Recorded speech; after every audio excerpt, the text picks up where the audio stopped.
Muito bem, estamos começando mais um almoço grátis nesta segunda-feira, dia 3 de janeiro, que vocês estão assistindo a esse nosso programa. Ele foi gravado, estamos gravando no dia 21 de dezembro, mas vocês que estão assistindo, já dou o desejo de ótimo 2022. E esse é um programa bem especial que vamos falar sobre fundos imobiliários. Mas antes de mais nada, eu gostaria de lembrar a todos que estão gostando do conteúdo da Liberta Investimentos, do almoço grátis, para considerar se inscrever aqui no canal, ativar o sininho, receber as notificações e, por fim, lembrar que o nosso objetivo sempre é de educação financeira, não é nenhuma recomendação de investimento. Qualquer dúvida sobre produtos específicos, no link na descrição do vídeo vocês podem clicar e falar com um dos assessores da Liberta Investimentos. E o meu colega de bancada para falar de fundos imobiliários é o Felipe Nogueira, assessor da Liberta. Tudo bom, Felipe? Tudo bem? Como é que tá, Fernando? Tudo ótimo, seja muito bem-vindo. Obrigado. E o nosso convidado... Vocês, feliz 2022 também. Boas festas. É verdade, aí. Exatamente. O pessoal já vai... Obrigado. E o nosso convidado especial para falar deste assunto é o Marcelo Fay, que é analista de fundos imobiliários já há mais de 15 anos e conhece muito esse mercado, então vamos tirar várias dúvidas. Tudo bom, Fay? Fala, Uris, tudo bem? Tudo bom, pessoal? Bom 2022 aí a todos. Muito bom. A gente tem um roteiro grande aqui com várias perguntas, algumas mais específicas, outras nem tanto. Mas eu queria começar dando um panorama geral, porque 2022 ainda não temos o fim decretado da pandemia, mas espero que estejamos perto desse fim. Mas a verdade é que o que aconteceu nos últimos 2 anos, 2020 e 2021, afetou vários mercados e inicialmente afetou também muito o mercado imobiliário. Home office veio para ficar, não veio, trabalho mais remoto, de qualquer lugar, como isso afetou o mercado corporativo, o mercado de logística. Eu queria entender da sua visão, Fay, como que os fenômenos dos últimos 2 anos afetaram os fundamentos da classe de ativos imóveis. Bom, vamos lá. Cara, eu diria que em termos de fundamento, assim, de longo prazo, eu vejo muito mais um empurrão em determinados segmentos, um empurrão para frente, né, em determinados segmentos, como o logístico, por exemplo, onde a pandemia precipitou um crescimento que viria ao longo do tempo, ela pegou isso e precipitou, fez a coisa acontecer muito mais rápido, né? Afinal de contas, quem ainda não tinha comprado alguma coisa online durante a pandemia se viu obrigado a comprar, e aí finalmente teve a primeira experiência, que é a maior barreira que a gente tem. Tendo a primeira experiência sendo minimamente bem sucedida, bom, abriu a porteira, já sei que dá para fazer, já fiz uma vez, funciona, e aí eu entro nesse mercado. Ou seja, então, para vários mercados, influenciou de forma diferente. Eu não vejo que isso tenha deteriorado fundamentos de longo prazo de nenhum deles. Mas a curto prazo, sim.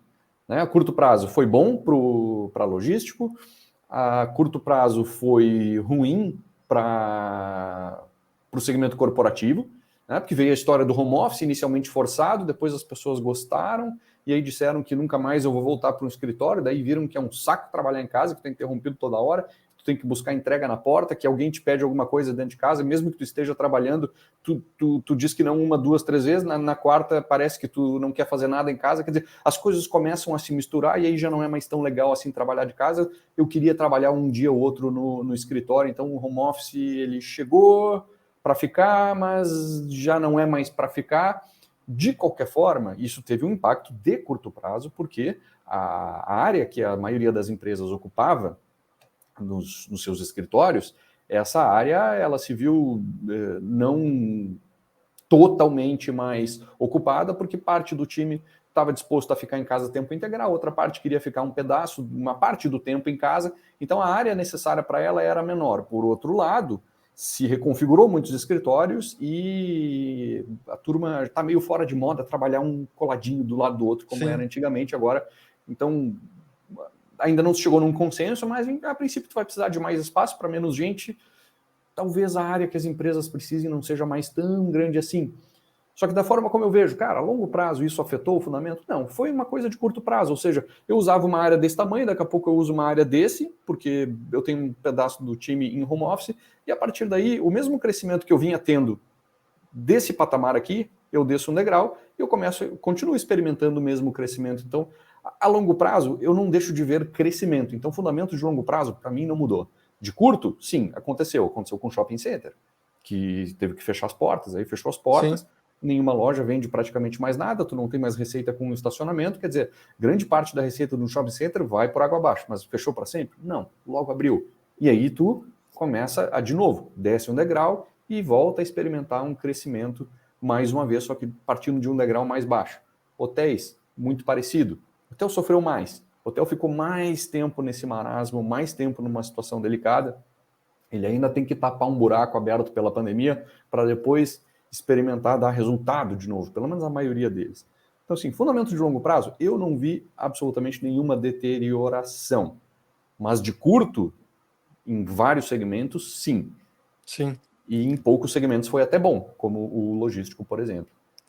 Acho que a verdade do home office, na verdade, acho que agora se trabalha de qualquer lugar. Eu sei que o Felipe está prestes a começar as férias, mas está trabalhando de qualquer lugar, né? Então... Pois é, a gente teve esse impacto, a gente sentiu bastante lá no escritório, né? A gente faz agora revezamento, né? As equipes não estão todos os dias presencialmente no escritório.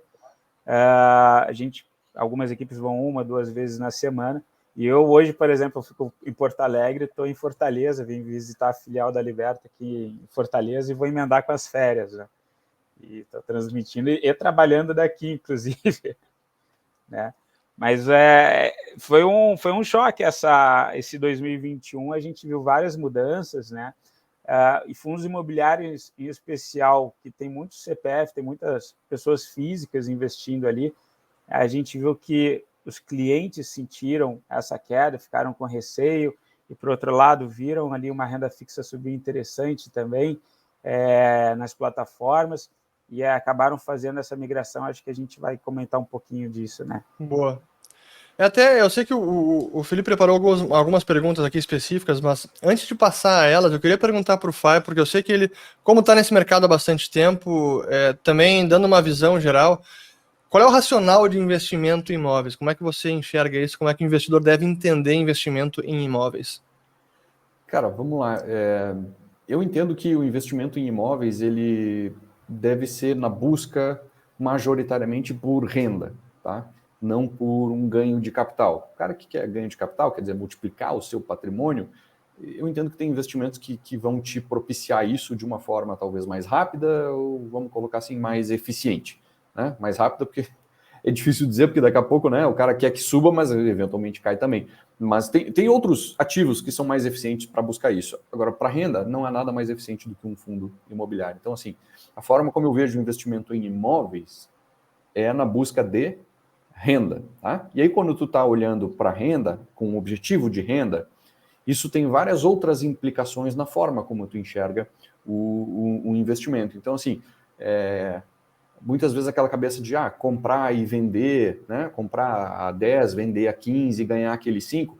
No fundo imobiliário, eu entendo que não é exatamente por aí. Pode ser que, eventualmente, tu faça isso uma vez ou outra, mas primeiro que ele não oscila tanto de preço assim quanto as ações, por exemplo, ou seja, tu sequer vai ter tanta oportunidade para fazer esse tipo de coisa. Por outro lado, ele te paga renda todo mês, né? Claro que há exceções, mas em tese, todo mês lá o fundo imobiliário te paga uma rendinha. Isso não acontece com as ações. Então, olha para a renda e aí, para ver aquela renda crescer, né? E tu ver a roda girar, tu sentir que a coisa está funcionando, nada melhor do que uma cabeça de acumulador, uma cabeça de colecionador de ativos. Quer dizer, ter cada vez mais, não pensar em vendê-los porque subiu, não olhar tanto para o preço da cota do fundo imobiliário e olhar para a renda que está entrando todo mês ali na tua conta. Essa renda está crescendo, então beleza, deixa o patrimônio aqui de lado, porque ele vai oscilar mesmo, ele sobe e desce, faz parte da renda variável esse tipo de comportamento. Mas a renda, ela está aumentando todo mês? Tá, pô, legal, então eu estou no caminho certo. Como é que ela aumenta? Comprando mais cotas, seja com o meu aporte, seja reinvestindo a renda que eu recebi, que eu acabei de receber. E aí no próximo mês eu tenho uma renda cada vez maior. Então, essa é a forma que eu vejo. A cabeça de colecionador, de acumulador, é ter cada vez mais, sem olhar para vender esses ativos, né? Sem esse tipo de olhar, Claro que eventualmente vai acontecer, mas isso vai acontecer como um efeito secundário benéfico de você focar na renda. Porque quando tu foca na renda, cara, tu vai ficar com aquela cota durante muito tempo. E ao longo do tempo, se tu escolheu bem o fundo imobiliário, a tendência é que ele se valorize sim.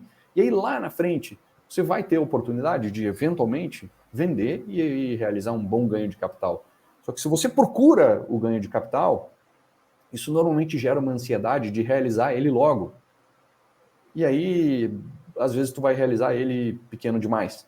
Agora, quando tu olha para a renda, tu vai vendo aquela renda todo mês um pouquinho maior, isso meio que gamifica o investimento, né? Vai te dando aquela empolgação. Eu investi hoje, no mês que vem já tem prêmio, já tem a minha recompensa, dinheirinho na conta. E aí tu pensa, pô, se eu botar um pouquinho mais de dinheiro, no outro mês tem um pouco mais, aí tu vê aquele um pouco mais e tu gosta daquilo, e tu quer botar cada vez mais, quando tu vê, tu tá vivendo que nem um ermitão, né? Para conseguir ter cada vez mais renda. Estou dando um exemplo aqui lúdico para ser didático, mas é isso que acontece. E o investimento imobiliário, com foco em renda, ele te permite isso e te permite ele te incentiva a ficar muito tempo no investimento. E ao longo desse muito tempo, eu tenho quase certeza que vem um bom ganho de capital lá na frente. Mas lá na frente, isso só vai chegar lá na frente se tu der tempo ao tempo. Então, para mim, essa é a cabeça perfeita para o investimento em fundos imobiliários. Legal. Vai lá, Felipe, contigo. Fazer um comentário. Quando a gente vai fazer as carteiras aqui, e lá dentro dos sistemas que a gente tem, né, do escritório da XP, a gente tenta passar a seguinte mensagem, que é bem na linha do que o Fai falou para os clientes. Mas a gente deixa claro o seguinte, parte do patrimônio a gente vai juntar e vai pensar em proteger e fazer com que aquela rentabilidade, né, do patrimônio ela fique protegida, e seria interessante que as despesas que a pessoa tem, o custo de vida da pessoa, ficasse dentro da rentabilidade que aquele montante está gerando. Esse montante a gente vai ter uma pitada de fundo imobiliário, um pouco de ação, um pouco de renda fixa, um pouco de proteção cambial e internacional, né? Mas é interessante, então, proteger esse montante, não trabalhar muito com especulação e fazer com esse trabalho de colecionador que o Fai falou. Então, são boas ações, com bons fundamentos, que vão pagar bons dividendos, que tem um valuation crescendo, que o preço provavelmente vai buscar o valor.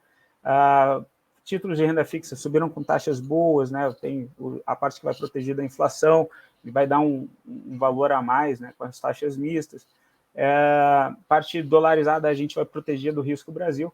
E tem uma outra parte, e aí que geralmente o investidor ele se perde, né, que aí ele pode especular, mas vai ser uma parte menor e que não pode comprometer o grande montante dele, que ele vai tentar um crescimento patrimonial talvez um pouco mais rápido, fazendo swing trade, fazendo, de repente, trabalhando um pouco com opções, com commodities, enfim.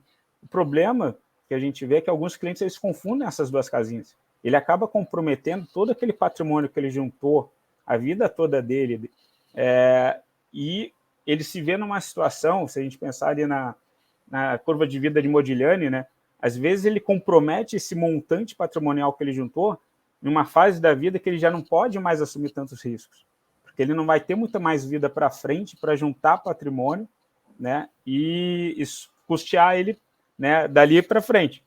Então, é bom deixar essas áreas claras. Assim, fundos imobiliários, para mim, está muito nessa área de proteção patrimonial, de ter um pagamento periódico, e que a gente não precisa ficar olhando tantas cotas. A gente tem que ver quanto que a gente aportou e quanto que aquilo está dando de rentabilidade para a gente.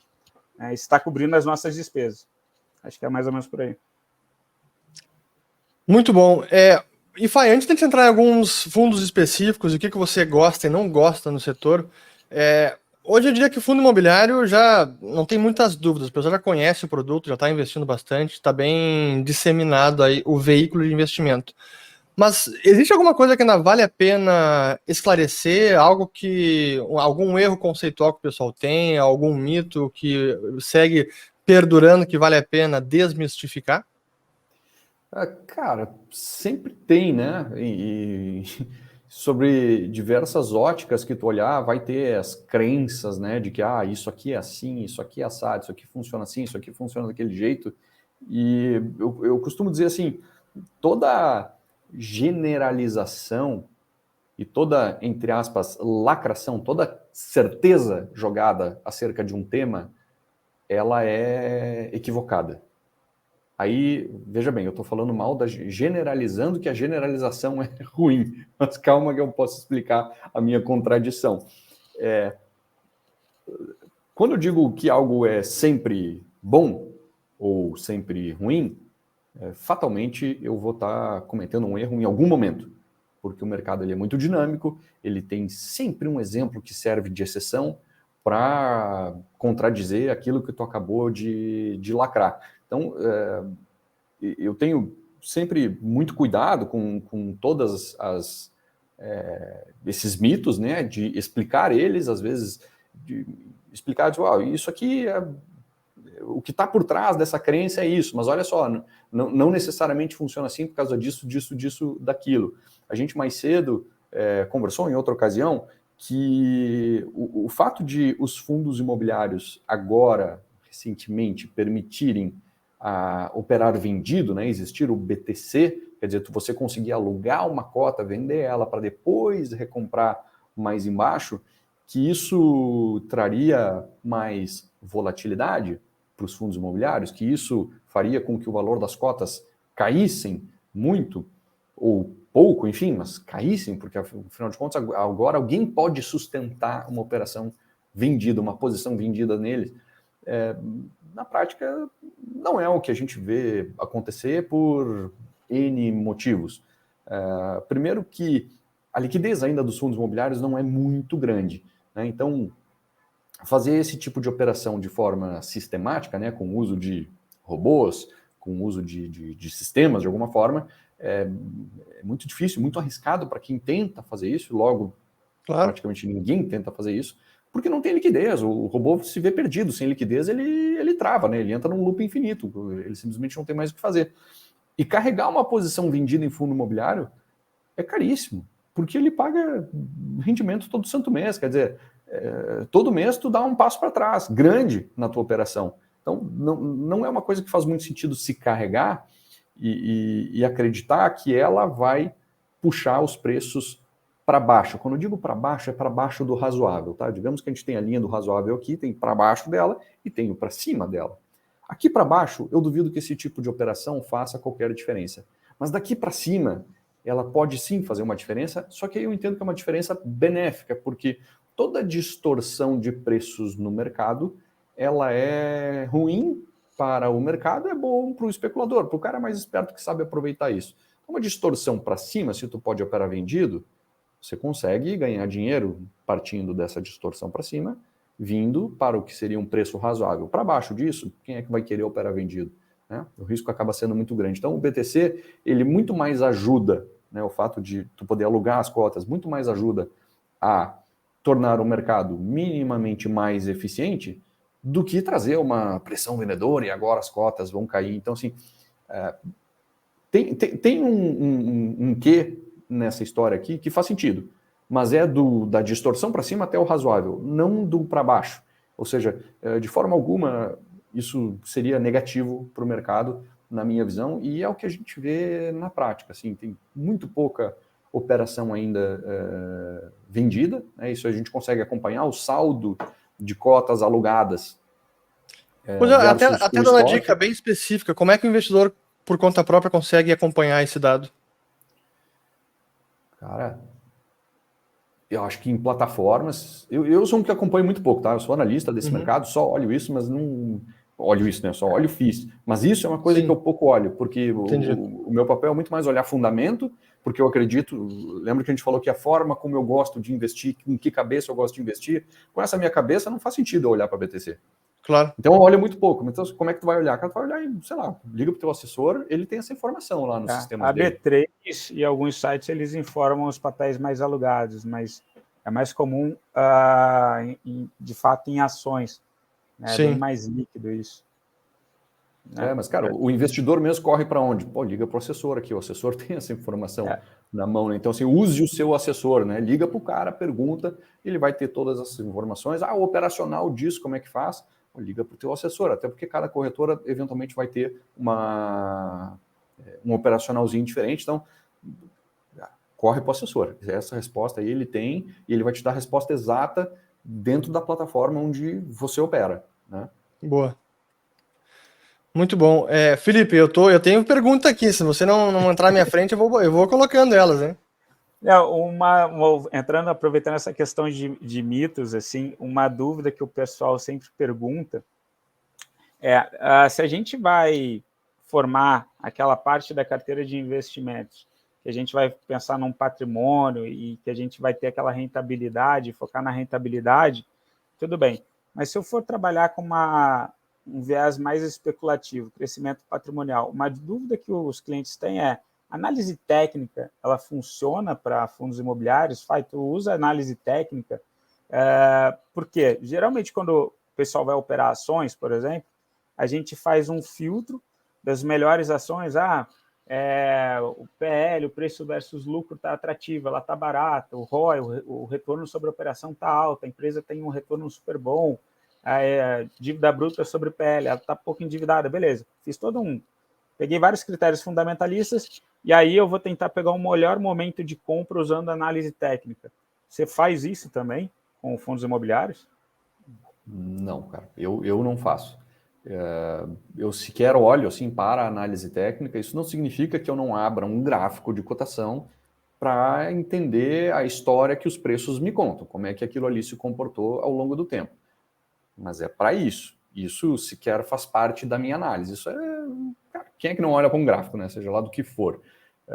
Mas eu não uso análise técnica de forma alguma para definir qual fundo que eu vou comprar, ou sequer quando, ou qualquer coisa do tipo.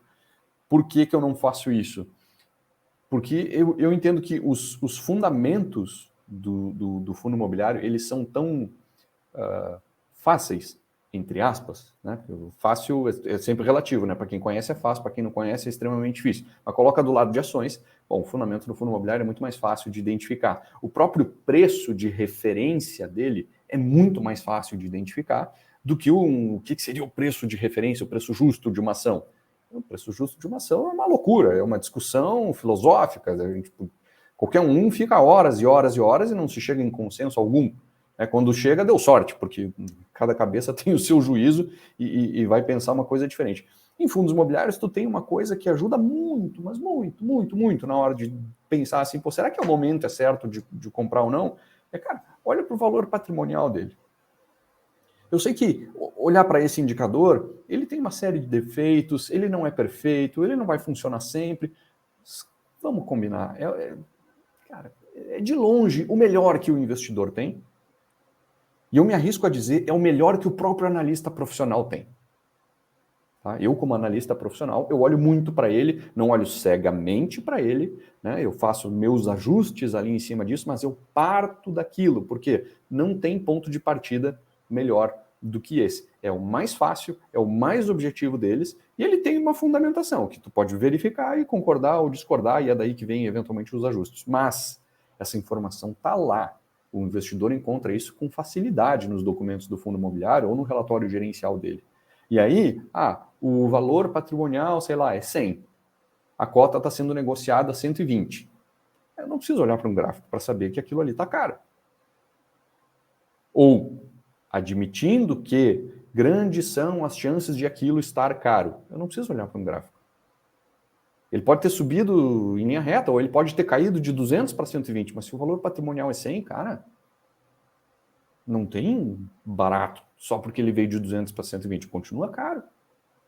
Ao passo que se ele está 80, bom, grandes são as chances, eu posso ainda errar, mas grandes são as chances de ele estar barato. Eu não preciso de um gráfico para chegar nessa conclusão, porque essa informação ela é tão fácil, ela é tão disponível, para quê que eu vou olhar um gráfico? O gráfico tem uma chance muito maior de me enganar, ou de eu me enganar com ele, do que olhando para isso. Então eu olho para isso. Isso serve para fundos imobiliários. Isso eu não vejo que isso sirva para ações. Vai olhar o valor patrimonial de uma empresa, a maioria dos segmentos ela vai dizer muito pouco acerca da empresa, de se está caro ou barato. Mas no fundo imobiliário, não. Todo ano o fundo é obrigado, por lei, a contratar uma avaliação imobiliária independente e divulgar ela e assumir aquilo como o valor justo dos seus imóveis. Não é que eu contrato e diga, não concordo, vou lá e contrato uma até que eu ache uma que vai o quanto vale. Não, contratou, pronto, é essa, publica e é quanto vale. Até aproveitando, Fai, nessa questão da análise patrimonial, qual é o trabalho especificamente feito pelas empresas que fazem essa avaliação? Qual é a metodologia? Perfeito, cara. Excelente pergunta. Vamos lá, né? Se tu usa isso como base, afinal de contas, que base é essa, né? Vamos lá. Segundo as normas da ABNT, ela diz ali, ó, a avaliação imobiliária tem que ser feita assim, assim, assim, assado. O que é esse assim, assado?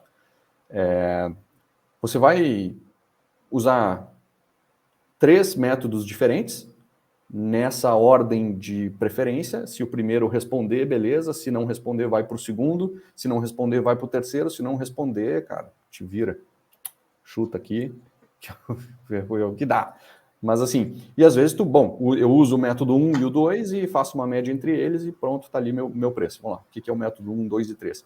O primeiro é o método comparativo, mais fácil de todos. O que é o comparativo? Bom, eu tenho um imóvel aqui, XYZ, com tais e tais características, eu preciso avaliar ele. Bom, comparativo significa o quê? Bom, eu vou pegar imóveis que tenham características semelhantes, que sejam mais ou menos na mesma região e que tenham sido transacionados num passado relativamente recente.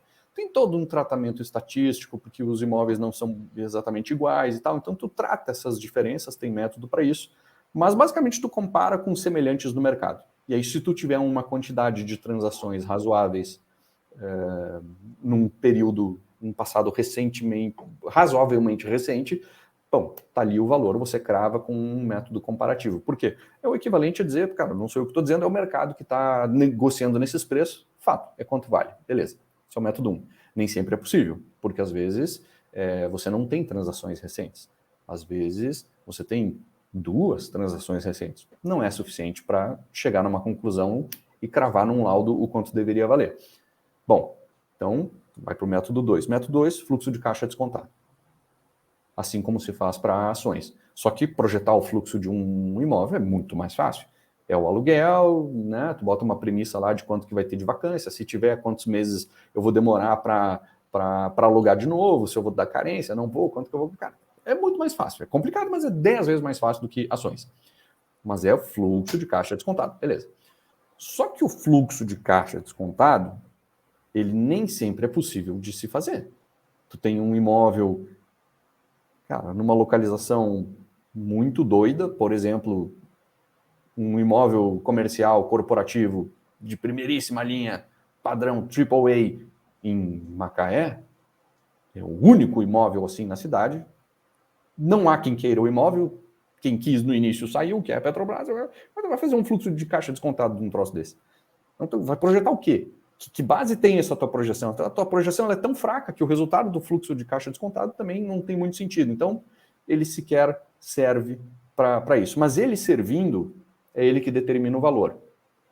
Para colocar aqui, para te dar uma resposta objetiva, cara, fluxo de caixa descontado crava o valor de avaliação em mais de 90% dos casos. Tá? Normalmente, tu terminou ali a tua avaliação.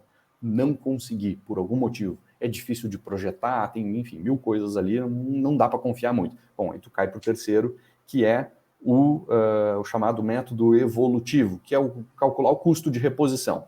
Trocando em miúdos, cara, aquele prédio ali eu quero saber quanto custa, qual é o custo de reposição dele. O que é o custo de reposição? Cara, quanto custa para fazer um igual? Então, quanto que custa mais ou menos um terreno igual àquele? Ah, custa X. Esse aí, por método comparativo, é aqui, né? Mas tu chega, o valor do terreno é tanto. Bom, quanto custa para construir? Bom, tu orça a construção, ou faz vezes cubo, enfim.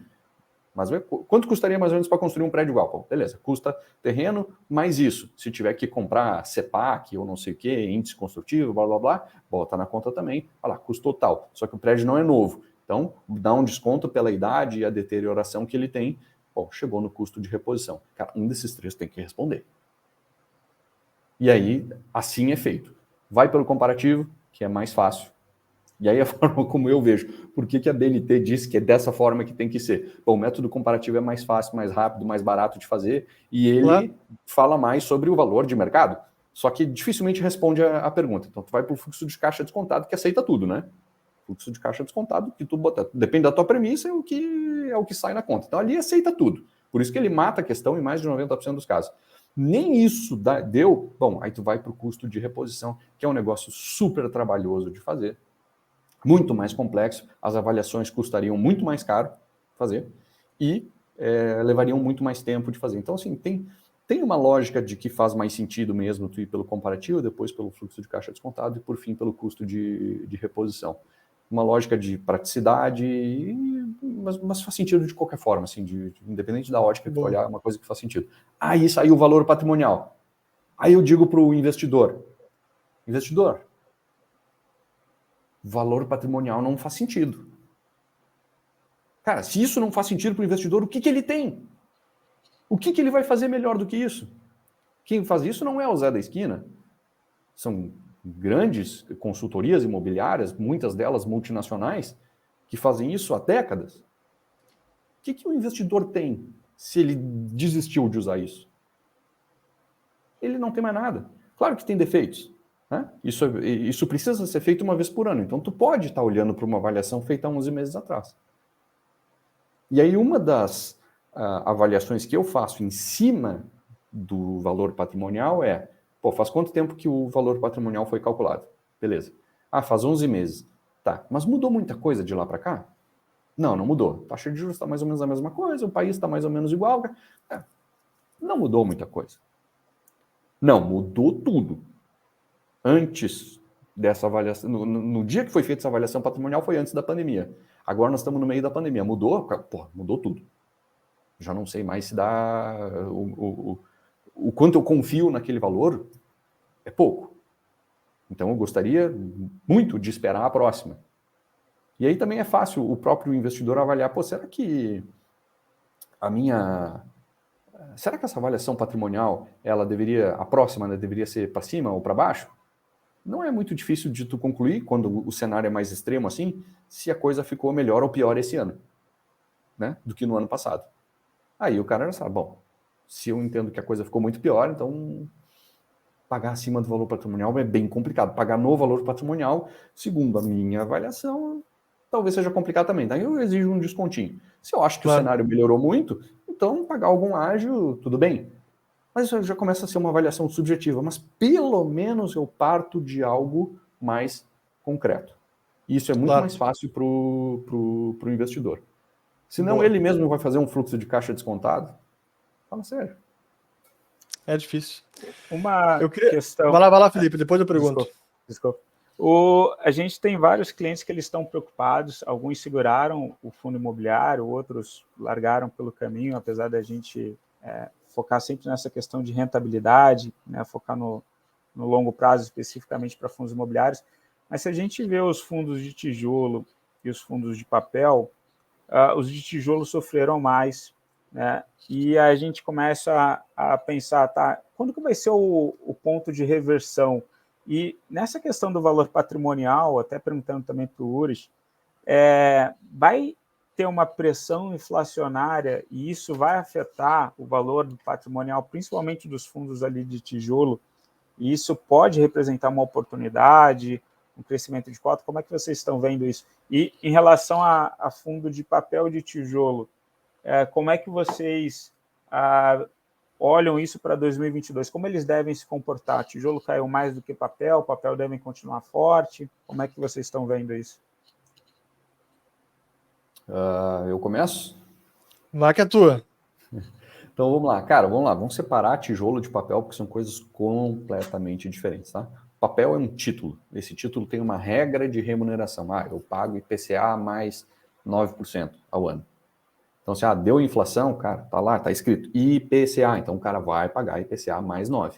O título que o fundo compra um monte de título, então ele vai ter uma taxa média, uma remuneração média, não quer dizer que o fundo vai pagar exatamente isso, nem linearmente assim, porque essa inflação muitas vezes não é recebida mês a mês pelo fundo, ou às vezes ele não reconhece essa inflação mês a mês, ele vai reconhecer isso só lá na frente, enfim.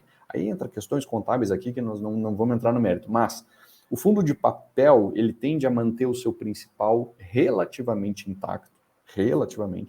intacto, porque ele tem na sua regra de remuneração a inflação dita, expressa, IGPM, IPCA, seja o índice que for, ou CDI, não importa, mas ela tem a regra de remuneração estabelecida. Então ele costuma ser muito mais defensivo, no sentido de não oferecer grandes oscilações, porque ele vai pagar aquilo ali que está combinado no título, salvo se o título der calote, aí são outros 500. É uma análise muito mais de crédito, né? Se tu vê que o risco de calote é pequeno, ou se a carteira é pulverizada o suficiente, tudo bem, eu vou ter aquela remuneração. Então, é a parcela defensiva ali da carteira para um cenário mais complicado, porque dali se espera pouca oscilação. Quando tu vem para imóveis, aí é outro bicho. E aí tu tem um monte de variáveis que vão influenciar naquela avaliação ali do valor patrimonial.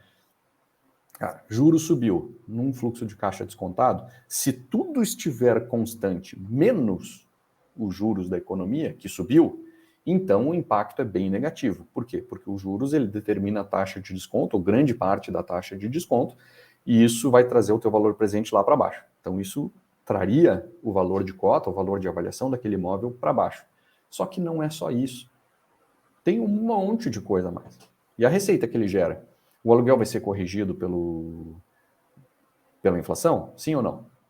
Pelo IGPM, que dependendo da janela de corte ali, chegou a bater 30% no ano? Será mesmo que tu vai conseguir enfiar 30% no teu inquilino? Possivelmente não. Aí todo mundo trocou para o IPCA. Agora o IGPM está negativo e o IPCA está lá nas alturas. Quer dizer, o cara, né, tomou na ida e na frida. Mas vai conseguir colocar isso lá ou não vai? Em tese vai. Até que o inquilino diz, olha, cara, nesse preço não vai dar. Eu vou ter que sair desse teu imóvel e vou para um outro mais baratinho. Aí o próximo cara que tu pega para ocupar na sala, quem disse que ele vai pagar o aluguel do anterior mais o tal do IGPM, que é o que tu queria? Ele vem aqui e paga um novo aluguel. E aí, no teu imóvel, talvez tu não teve a reposição da inflação na renda. Talvez tu teve, até acima. Por quê? Porque, cara, tem muito mais gente querendo locar aquele espaço do que espaço disponível por aí, tu sobe o preço, até o último está disposto a pagar. Pronto, simples assim. Então, não é só os juros. Tem os juros, tem o quanto que vai gerar de renda, tem, em última análise, o próprio custo de reposição, esse sim muito impactado pela inflação. Porque o que é o custo de reposição, cara? Quanto custa para botar um prédio de pé? Para botar um prédio de pé, haja cimento e tijolo, né? Estou simplificando ao máximo aqui. Isso é impactado pela inflação de alguma forma. Mas ele vai subir exatamente a inflação? Não, quem disse? O imóvel, de alguma forma, ele influencia no índice de inflação. Mas ele não é determinado pelo índice. Entende? Ele é um ingrediente do índice. Ele não é um resultado do índice. Ele é um dos N ingredientes. Então, assim, ele pode valorizar bem mais ou bem menos. Os insumos para a construção de um imóvel podem subir bem mais ou bem menos do que o tal IPCA, ou o INCC, ou seja lá o que for. O INCC tenta capturar a média dos insumos de construção. Tenta. Mas não quer dizer que todos subiram exatamente igual ao INCC. Não, teve um que subiu bem mais, outro bem menos, um caiu, outro, enfim, cada um faz o que quer. E o INCC pega um apanhado geral daquilo. Então, tem um monte de variáveis ali no meio do caminho, que é, cara, é difícil entender exatamente qual delas vai ser mais dominante, quando todas elas sacodem, né? Quando fica tudo mais constante, muda uma só, é fácil de tentar identificar para que lado vai, mas quando muda tudo, que é o que tem acontecido aí nos últimos 2 anos, quando se embaralha todas as cartas, fica difícil prever qual é a mão que vai aparecer para mim. Né? Então, nessas horas, espera aí sair a próxima avaliação, ou confia na última, desconfiando na medida que tu achar que tem que ser para lá ou para cá, mas é o que tem. Mas sim, cara, em tese a inflação ela ajuda a trazer para cima, mas não é só ela. E não dá para confiar que seja só ela, né? Não é uma garantia, mas tende a trazer para cima o valor. Mas eu queria aproveitar agora até para a gente entrar nos especificamente Que fundos você está olhando, gosta, que não vende de jeito nenhum, mantém na carteira, e até quais que são, não armadilhas, mas aqueles que você não gosta, que não vale a pena comprar? Só aproveitando, fazendo um gancho, Fernanda, e até uma dica, se puder deixar uma instrução, alguma orientação para quem quer compor a carteira de fundos imobiliários, Boa. aproveitando esse momento. Será que é o momento? E como que ele montaria essa carteira com esses setores? Tá, boa, vamos lá.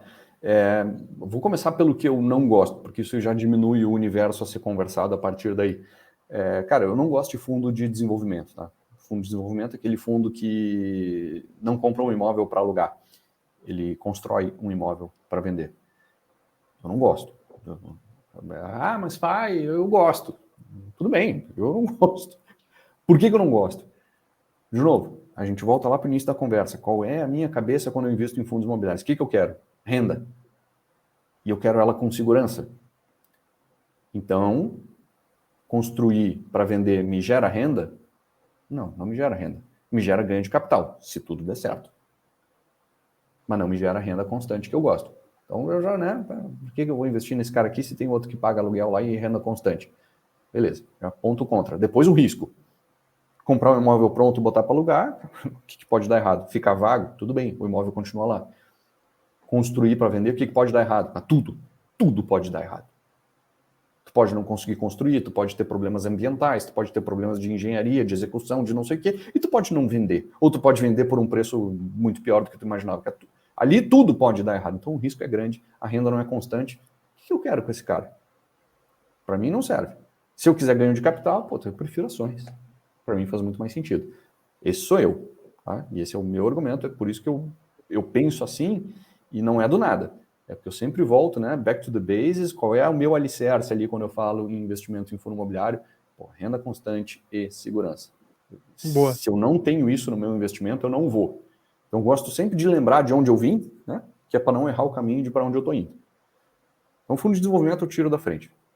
Cara, tem meia dúzia no mercado, e só 2 que tem liquidez, o resto tudo a gente sequer ouve falar. Mas já é uma coisa que eu tiro da frente. Daí vamos lá. O que, né, no que investir, o que fazer, como montar uma carteira aí para 2022? E essa é uma pergunta, cara, nessa época do ano, né? Fim de ano quando a gente está gravando e início de ano quando isso aqui vai para o ar, é o que mais se pergunta. E aí eu preciso dizer que, cara, desculpa, minha resposta ela é muito monótona, porque assim, a carteira para 2022 ela é igual à de 2021, que era igual à de 2020, que era igual à de 2019. Por que igual, Fai? Mas o mercado não mudou? Cara, o mercado mudou loucamente, mas eu não fazia a menor ideia de para onde ele ia mudar e não faço a menor ideia de para onde ele vai mudar. Por isso que eu prefiro montar uma carteira bem diversificada, com ativos de altíssima qualidade, porque aí eu não preciso me preocupar muito com momento de mercado, já que eu tenho um monte de ativos de alta qualidade. Aí, se eventualmente o momento está ruim para aquele ativo, ok, ele é de alta qualidade, ele é um dos primeiros a sair dessa crise que ele entrou. E a crise vem, e, cara, é difícil acertar quando a crise vem. A gente tenta, mas a verdade é que a gente acerta pouco. E outra coisa, quando eu penso em investimentos, eu não gosto de passar muito trabalho. Apesar de ser a minha profissão, mas na minha carteira eu não gosto de passar muito trabalho. Eu gosto de ter uma carteira estruturalmente bem montada e que ela seja capaz de suportar meio que qualquer mercado. Então, assim, eu penso na minha carteira sempre do macro para o micro. O que é o macro?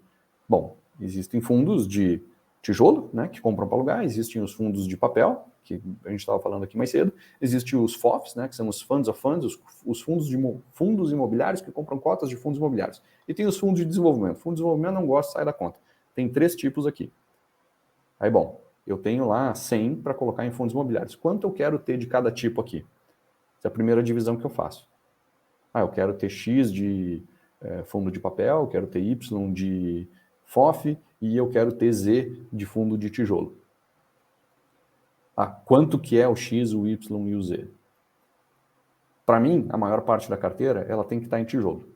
Mas, de novo, esse sou eu. Por quê? Porque por que eu invisto em fundo imobiliário? Bom, porque eu quero investir em imóveis. Bom, quem é que compra imóvel aqui desses caras? Fundo de tijolo. Como é que ele não vai ser a maior parte da minha carteira? Então, a maior parte da minha carteira, 50%, 60% dela, vai para fundos de tijolo. Beleza. Fundo de tijolo é tudo igual? Não, não é. Tu tem shopping center, tu tem laje corporativa, tu tem galpão logístico, tu tem varejo, tu tem uma porrada de coisa lá. Educacional e tal. Bom, quais são os segmentos que eu entendo que faz sentido? Laje, galpão, shopping, varejo, basicão do basicão, cara, tá aí. Bom, então eu pego aquela fatia de 50% ou de 60% e divido em 4. Eu estou funilando para depois chegar em qual fundo que eu vou investir, entendeu? Beleza, mas isso é, sei lá, 50%, 60% da minha carteira. E o resto? Bom, o resto é ou fundo de papel, ou FOF, ou um mix dos dois. Aí, sei lá, papel eu teria lá uns 30% da carteira. E o outro pouco de FOF, tá? Cara, isso aqui é uma sugestão super genérica, tá? Tem para perfis e perfis, talvez a distribuição seja completamente diferente, mas aí é o caso de avaliar independente, o caso específico do investidor. Mas de uma forma genérica, essa é a distribuição. Bom, os fundos de papel são todos iguais? Não, não são todos iguais. Tem aqueles que são mais ditos high yield, né, que tem uma taxa de retorno esperada maior, eles rendem mais porque eles têm um risco maior. E tu tem aqueles fundos high grade, que tem uma taxa de retorno esperada menor, mas também eles têm muito mais segurança. Então ainda tem uma outra divisão, que são aqueles fundos de papel que compram títulos majoritariamente atrelados à inflação e outros majoritariamente atrelados ao CDI. Então tu cruza high yield, high grade com inflação e CDI, só aqui tu já tem 4 segmentações diferentes, né? Então pega aquela fatia de fundos de papel, divide em 4, e aí tu já tem uma melhor segmentação da carteira. Cara, FOF não tem muita diferenciação, é quase tudo igual. Tá? Então escolhe lá os maiores e deu. É bem mais fácil de lidar. Bom, aí dentro de cada gavetinha dessa, cai para dentro. Aí tem que estudar aquele segmento, ver qual é o fundo que tu prefere, e é ele que eventualmente vai entrar na tua carteira. Tá? Então é assim que eu monto a carteira. E aí com essa carteira, tu vai me dizer, Fai, tu vai para qualquer ano com essa carteira? Eu vou para qualquer ano com essa carteira. Eu não gosto de ficar tentando adivinhar qual é o melhor fundo de todos ou o melhor segmento de todos, porque a cada ano, cara, acontece cada loucura. A última grande loucura aí foi a pandemia. Antes dela, fundos de shopping era, meu Deus, o estado da arte. Era uma máquina imparável de fazer dinheiro. Uma receita super diversificada, pulverizada numa porrada de lojista. A gente estava... A renda do brasileiro crescendo, era só alegria. Aí veio uma pandemia e os shoppings fecharam, começaram a vender zero do nada. Quem é capaz de prever um troço desse? Naquela época, cara, shopping era assim, pegava as carteiras recomendadas, era só shopping. Aí veio a pandemia, virou só logística. Qual é a parte que a turma não aprendeu que o mercado é cíclico, que as surpresas acontecem e que não fica tentando adivinhar? Então, a minha resposta é sempre a mesma, cara. Ano que vem nós vamos gravar de novo. E aí tu me pergunta, podemos recortar isso aqui, dar um play, porque vai ser igual. Porque com isso, cara, eu tenho uma fatia pequena de shopping e que se deu errado ali na pandemia, tudo bem, tá recuperando agora, mas todo o resto da carteira foi bem. O logístico foi super bem. O shopping não, cara, um compensa com o outro. É tranquilo de navegar com essa carteira. Eu quero renda, eu quero segurança, eu quero passar pouco trabalho. Então, monta uma carteirinha dessa e vai tranquilo. Faz teus aportes. A turma diz, cada aporte, o que eu compro? Cara, tá vendo essa carteira que tu tem? Pois é, despeja dinheiro em cima dela. Compra as mesmas coisas. Né? Sem aquela ansiedade de o que vai agora. Compra a mesma coisa. E assim vai. É fácil de lidar. É fácil de lidar. Por um lado é muito legal, por outro lado é quase monótono. Assim, depois que tu aprende, tu... Não podia ser mais legalzinho isso aqui? Vai no automático depois. Vai no automático, cara. Essa é a beleza da coisa. Felipe, com você aí. Tá, eu tenho umas dúvidas também. A gente estava falando ali, antes de começar, eu gosto de alguns indicadores, principalmente para a parte de ações, mas eu coloco alguns filtros ali para fundos imobiliários também. Eu sei que você tem um livro sobre o tema, né? Método FI. Eu queria... o sujeito, então, ele vai montar, ele provavelmente vai estar dividido ali entre setores, vai ter um pouco de recebíveis, aproveitando que alguns vão estar atrelados ao IPCA, vai ter fundo de logística, principalmente aqueles que seguem aquele princípio lá do last mile, tem aqueles imóveis perto de grandes centros urbanos e tiveram um boom com e-commerce. E a gestão dessa carteira, como é que você faz? O Stormer, por exemplo, ele fala sobre a teoria dos vasos comunicantes, né? Ele coloca mais ou menos 50, exemplificando em valores, né? 50 mil em cada fundo imobiliário, vai caindo os dividendos, e aí ele acaba colocando os dividendos naquele que está, de repente, com P sobre VPA mais atrativo, né? Então, como que são esses indicadores por alto, tá, que você gosta de ver? Liquidez acima de 1.500 contratos negociados ao dia, patrimônio acima de 400 milhões. E como que você faz essa gestão, então, dessa carteira que o sujeito montou? Você usa também a teoria dos vasos comunicantes? Eu dou outro nome, mas sim, é a mesma coisa, né? No final do dia, tu tem lá a tua carteira. Eu costumo dizer o seguinte, ó, com esse exercício que eu dei aqui, né? Pô, quais tipos, quais segmentos dos tipos, para daí chegar nos fundos, tu tem a carteira ideal, a carteira dos sonhos, aquela carteira que só com os melhores fundos de cada segmento. Só que às vezes esses fundos são caros. E aí tu vai botar na carteira só porque é bom? Não esquece que tu está investindo, né? Além de ser bom, tu tem que comprar barato. Então, às vezes, tu tem isso aqui monta a tua carteira ideal. E depois tu vai ter a da carteira que deu para fazer. Que é os fundos desses aqui que estavam baratos. Aí, o melhor fundo daquele segmentinho lá não deu para botar porque estava caro. O segundo melhor está super barato. Vai no segundo melhor e completa aqui a tua carteira. Bem, aí você tem uma carteira alvo, né? Aquilo que tu gostaria de ter, X% em cada fundo, aquela coisa bonitinha, que vamos lá, 50 mil reais em cada um, não importa. Percentualmente tu tem ali o quanto tu queria ter em cada um. Isso, conforme o tempo vai andando, vai se distorcendo, né? Um vai subindo mais que o outro cai, o outro não sei o que, tal. Onde é que vai o aporte? Vai no cara que ficou para trás. Vai no cara que está mais barato. Né? Eu vou comprando daí aquilo que parece mais atrativo. A análise de qualidade eu já fiz no início, então assim, dá um bom trabalho fazer isso. Mas esse trabalho tu passa uma vez só.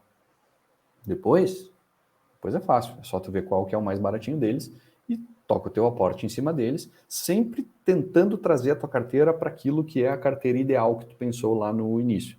Então é exatamente o que o Stormer fala em vasos comunicantes, só que com um outro nome. Na verdade, eu não dei um nome, eu vou inventar um nome legal também para a turma dizer, não, o método que o FAI inventou para isso, que é tudo igual, mas eu vou criar um nomezinho legal para isso.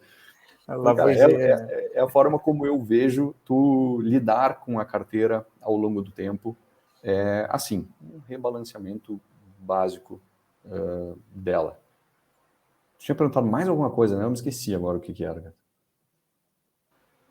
E as questões dos indicadores, né? Você acompanha boa. esses indicadores até para manutenção dessa carteira, porque eventualmente se alguma, por exemplo, imagina a XP Mackenzie, alguém tinha, obviamente, eu já não entraria por ser monativo, mas aumentou a vacância acima de 10%, por exemplo, já não entra na minha carteira.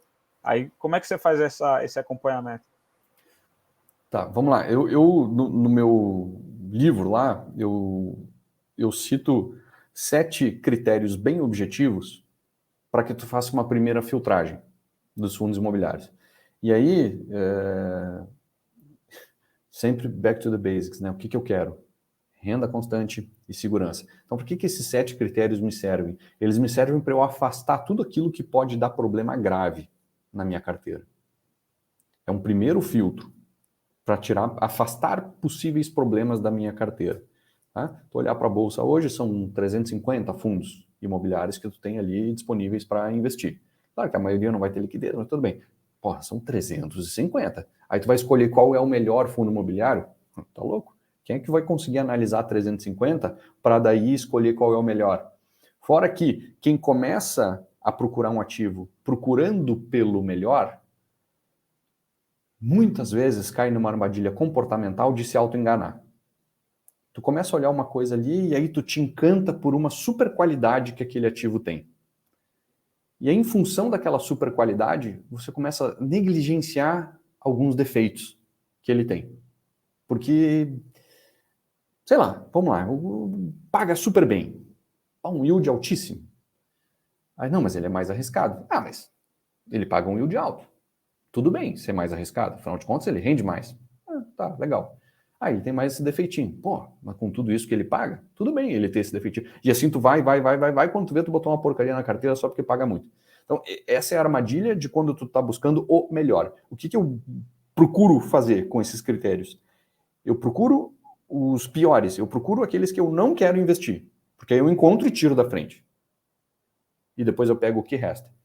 E no que resta, eu estou num terreno relativamente seguro, porque eu afastei grande parte dos problemas grandes que eu poderia ter. Alguns desses critérios, por exemplo, monoativo, tira da frente, por quê? Porque se der problema, o problema é gigante, eu não estou afim.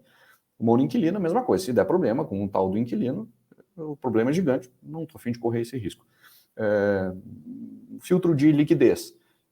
Cara, não estou afim de ter problema de liquidez. Aí o cara pensa, mas se eu sou um investidor pequeno, não precisa ter liquidez. Meu amigo, só que tu não é o único que quer comprar e vender aquele fundo naquela hora. A liquidez não é para ti, a liquidez é para o ativo, é para um monte de gente que vai querer negociar ele, seja na ponta da compra, seja na ponta da venda, e o tamanho da porta é pequeno. Tu passa, mas tu e mais 10 tranca. E aí, como é que fica?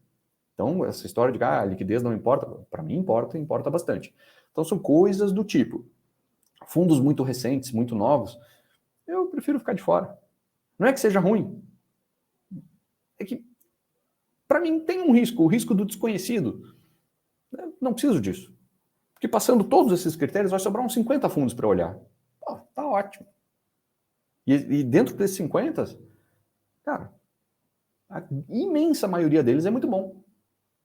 Por quê? São os mais negociados, são os que têm os maiores riscos, quer dizer, que não apresentam os riscos mais óbvios. Então, assim, tu tá num terreno seguro.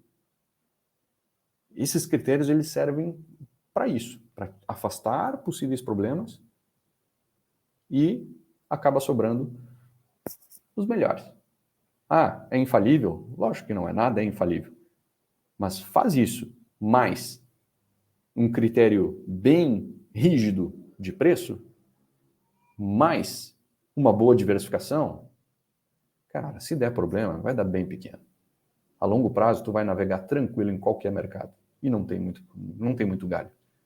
É uma forma sensata, super simples de pensar o investimento, mas e que funciona.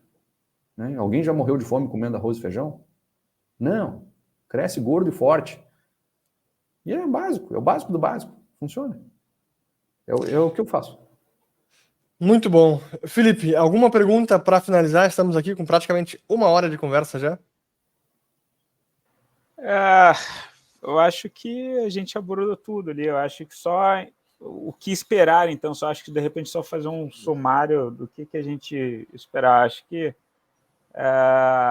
investindo em bons fundos, né, eles devem continuar, então, até de certa forma resilientes, passar por essa crise de 2022, e não é porque tem uma oscilação ali de cota que a gente deve se preocupar, e sim se eles estão mantendo os bons indicadores. Acho que seria essa a mensagem, né?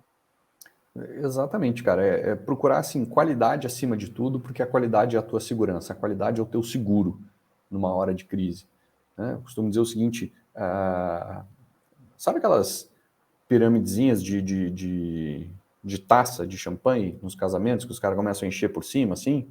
Aquela que tem tudo para dar errado e depois virar vídeo de comédia aí no YouTube. Os cálices lá de cima são os ativos de mais alta qualidade. Quando a crise vem, às vezes ela é sistêmica e ela chega para todos. Mas alguém sai primeiro da crise. Quem é que sai primeiro da crise? Cara, o cálice lá de cima, que é o ativo de mais alta qualidade. Então, assim, foca nesses caras aqui, porque de crise, eventualmente, a gente não consegue fugir, como foi uma pandemia. Mas tu consegue ser o primeiro a sair, se tu tiver bons ativos. Então, esse é o principal, para mim, o principal recado, assim, e isso eu acho que serve para qualquer classe de ativo, na minha visão. Aqui para fundos imobiliários não tem como ser diferente. Uma carteira bem diversificada, porque temos a humildade de não saber exatamente o que vai acontecer. Cara, você simplesmente não vai errar. Entendeu? Mais do que tentar acertar certifique-se que você não vai errar e vai dar tudo certo no final. Parece bobagem, mas Quando tu inverte a lógica da coisa, é muito mais fácil evitar armadilhas do que acertar o melhor caminho. E quando tu evita armadilhas, você invariavelmente cai num bom caminho. Pode não ser o melhor, mas é um bom caminho. É um bom caminho.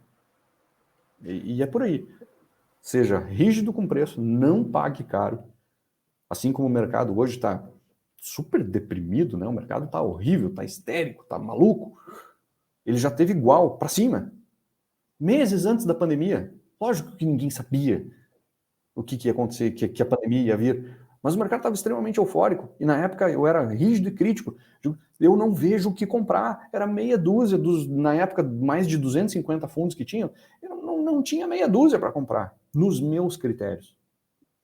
E a turma me dizia, vai, teus preços estão desatualizados, você precisa rever os preços. Eu digo, eu não preciso rever nada. Segura um pouco a onda. Segura um pouco a onda. Bom, em fevereiro, ali por março, começou a vir história de pandemia, em março estourou, os preços despencaram. O FAI sabia? Lógico que eu não sabia, mas eu sabia o que eu não queria, eu sabia o que não fazer. Não pagar caro. Pronto.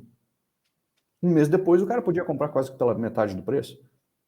Então, assim, basta evitar armadilhas e a maioria delas são bem óbvias. Né? A maioria das armadilhas são bem óbvias. E aí tu tá num bom caminho, cara. 2022, eleição, meu Deus do céu, tem tudo para dar confusão, tem tudo para ser exatamente, né? Se pensar no que pode dar errado, cara, tem um monte de coisa. Cara, né? Então, cara, dorme agora, acorda em 2023, porque assim, 2022 vai ser um horror. Ou não, a verdade é que a gente não sabe, a gente sempre espera que seja horrível, assim, porque sempre parece que vai ser, né? Mas a gente não sabe, então assim, monta uma carteira que tu esteja tranquilo com ela, porque, cara, ela vai passar por 2022, vai passar. Muito bom. Fai, quem quiser acompanhar mais do seu trabalho e suas análises, como é que pode fazer? Cara, me segue lá no Instagram, @MarceloFai, tá aqui embaixo, né? Boa. E no YouTube também, Marcelo Fai, igualzinho, vai me encontrar lá no YouTube, lá eu posto conteúdo, cara, faço entrevista com um gestor de fundo imobiliário seguido, comento os fatos relevantes que aconteceram na semana com os fundos imobiliários. No Instagram eu faço live ali também, converso com a turma, entrego um pouco de conteúdo, faço um pouco de piada, enfim, por ali a gente interage bastante. Tá? Então, bem fácil de me encontrar. Dá um print aqui e... A gente vai colocar os links aqui na descrição do vídeo também. Então, legal. Excelente. Obrigado, Felipe Nogueira, por acompanhar com a gente aqui, ser meu colega de bancada. Muito obrigado, Marcelo Fai, por essa conversa muito proveitosa. Espero que os nossos telespectadores tenham gostado. Quem ainda não se inscreveu no canal da Liberta e gostou do conteúdo, considere se inscrever ativando o sininho, compartilhando o vídeo também. E lembrando que o nosso objetivo é sempre de educação financeira, não é nenhuma recomendação de investimento. Qualquer dúvida específica, vocês podem clicar no link na descrição do vídeo para conversar com um dos assessores da Liberta Investimentos. Mais uma vez, obrigado, um bom resto de semana e o almoço grátis volta na próxima segunda. Valeu, pessoal, até mais.